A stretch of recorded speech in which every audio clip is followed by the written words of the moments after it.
सोने के गड़े। विजयपुर नामक गांव में धर्म नाम का जमींदार रहता था। उनके पास राम और सोम नाम के दो काम वाले थे। इतने सालों से वे दोनों उन पर ही निर्भर होकर काम कर रहे थे, इसीलिए वह जमींदार उनकी कुछ मदद करने की सोच रहा था। एक दिन उन दो काम वालों को बुलाकर कहा, तुम लोग मेरे पास बहुत सालों से काम कर रहे हो।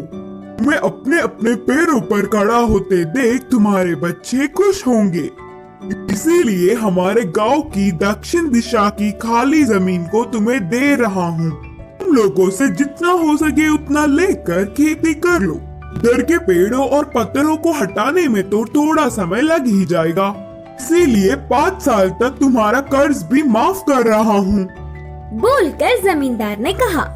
जमींदार के बातों से दोनों काम वाले बहुत खुश हुए और तुरंत गांव से दूर उस खाली जमीन में जाकर आजू बाजू में दोनों ही 2-2 गज की जमीन ले लिए। वहाँ के जमीन पर खराब पत्थर और पेड़ों को हटाकर साफ कर रहे थे और ऐसे ही धीरे धीरे खेती का काम भी शुरू करने लगे। एक दिन राम अपने जमीन की खुदाई कर रहा था, तब अचानक उसे एक आवाज से उसके हल को कुछ लगा और उसे बाहर निकालने पर वह सोने के 2 घड़े थे। उनमें बहुत सारे सोने के जेवर भी थे।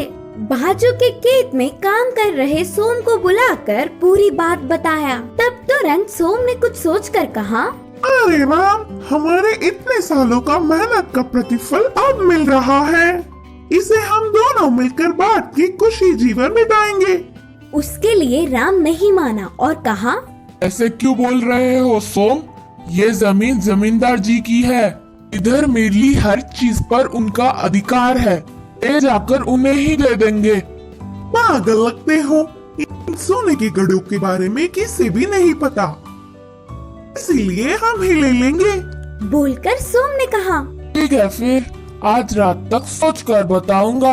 बोलकर उन्हें घर ले गया राम। राम पूरी रात बहुत सोचकर सुबह ही जमींदार के पास जाकर उन कीमती जेवरों को देकर खेत की ओर चल पड़ा। फिर राम को कोसता हुआ उसके जमीन में भी कुछ कीमती मिलेगा ही करके ध्यान से धीरे धीरे जगह जगह सोम ढूंढने लगा। उसकी सोच के मुताबिक ही दोनों सोने के घड़े उसे भी मिले और सोम की खुशी का हद ही नहीं रहा।